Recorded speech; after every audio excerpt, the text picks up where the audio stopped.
Latest from the voter Basson inquiry, and repo rates remain unchanged. Good day to you. Former Surgeon General of the Defence Force, General Neil Noble, says he's not prepared to answer questions pertaining to military or state security. He's in Pretoria appearing before an inquiry of the Health Professions Council of South Africa into chemical and biological warfare expert voter Basson's conduct. The defence has called Noble to testify as an expert witness. This after Basson concluded his testimony under cross-examination. Sandra De Lange reports. Hubert told the inquiry he seeks legal advice from the military's legal services on the matter. Pro former prosecutor Sali Hubert asked the disciplinary committee for a postponement, saying he will now have to do in-depth investigations and consultations on Knobel's evidence. Hubert says Knobel has, through the statement, disqualified himself as a witness. Sandra De Lange, SABC News, Pretoria. Justice Minister Jeff Radebe will tell the Constitutional Court that the Supreme Court of Appeal's decision on President Jacob Zuma's appointment of Menzi Simelane resulted in an unwarranted intrusion into the legitimate constitutional space that the President is accorded.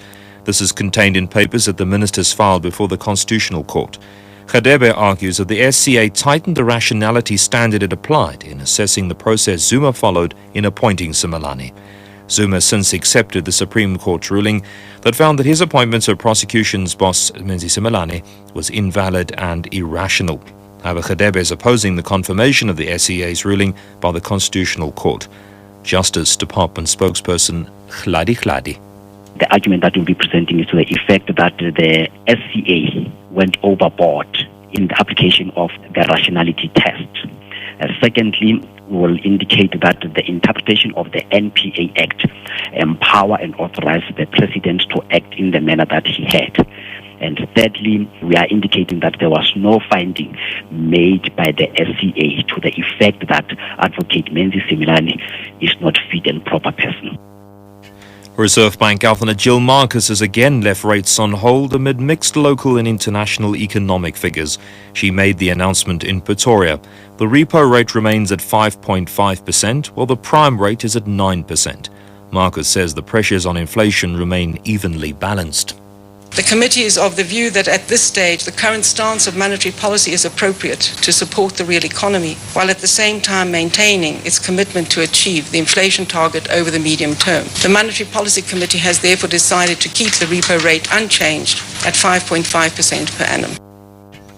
ANC Women's League President Angie Motshekga has visited the Rasuge family in Tembe near Hammanskraal north of Pretoria to convey a message of condolences on behalf of the League. She was accompanied by members of the Women's League. Police Constable Francis Rasuge was last seen in 2004 after her convicted boyfriend William Kuna picked her up from a hair salon. Rasuge's remains were exhumed from under Nkuna's house more than a week ago. The burial will take place on the 14th of next month. Motshekga says even though old wounds have been opened, the family can now have closure.